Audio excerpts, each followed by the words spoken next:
पर आपको जाना होगा।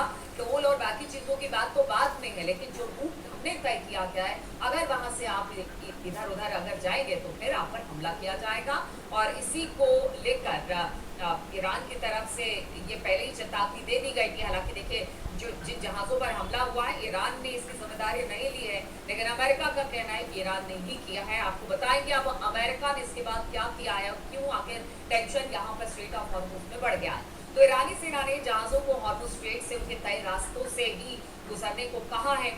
हॉर्मुज स्ट्रेट में जहाजों पर हमले का इल्जाम ईरान पर लगाते हुए अमेरिका ने नए सिरे से अब एयर स्ट्राइक की कर दी है। हॉर्मुज स्ट्रेट के पास स्थित ईरान के द्वीप पर अमेरिकी सेना ने बमबारी की है।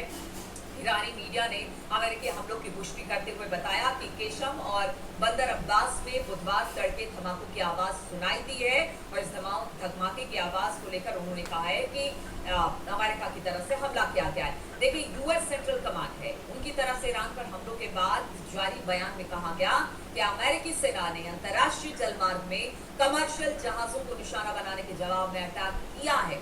यानी कि ये माना गया है कि अमेरिका की तरफ से ईरान पर हमला किया गया है और ये बुधवार यानी कि आज सुबह की घटना बताई जा रही है। ईरान के एयर डिफेंस सिस्टम, तटीय निगरानी सिस्टम, जमीन से हवा में मार करने वाली मिसाइलों और ड्रोन लॉन्च साइट्स पर हमले किए गए हैं। यानी कई जगहों को निशाना बनाया गया अमेरिका की तरफ से। यानी टेंशन एक बार फिर से अपने पूरे चरम पर है। अब कहा जा रहा है कि क्या इस बार की जो लड़ाई होगी वो हॉर्मुज स्ट्रेट और उसके इर्द गिर्द नहीं होगी, क्योंकि जिस तरह से टेंशन बढ़ रही है उसको लेकर यही कहा जा रहा है कि हो सकता है कि ये छोटी छोटी लड़ाइयां एक बार फिर से कोई बड़ा रूप ना ले। अमेरिका ने ईरान का जो तेल बेचने की मंजूरी देने वाला था वो अब लाइसेंस भी रद्द कर दिया है। यानी पहले जिस तरह से जो 14 सूत्रीय मंजूरी शांति प्रस्ताव में रखी गई थी उसमें कहा गया था ईरान तेल बेच सकता है, लेकिन अब बताया जा रहा है कि जो अमेरिका ने ईरानी तेल बेचने की मंजूरी जो वो देने वाला था उसके लाइसेंस को भी उसने इन सब अटैक के बाद रद्द कर दिया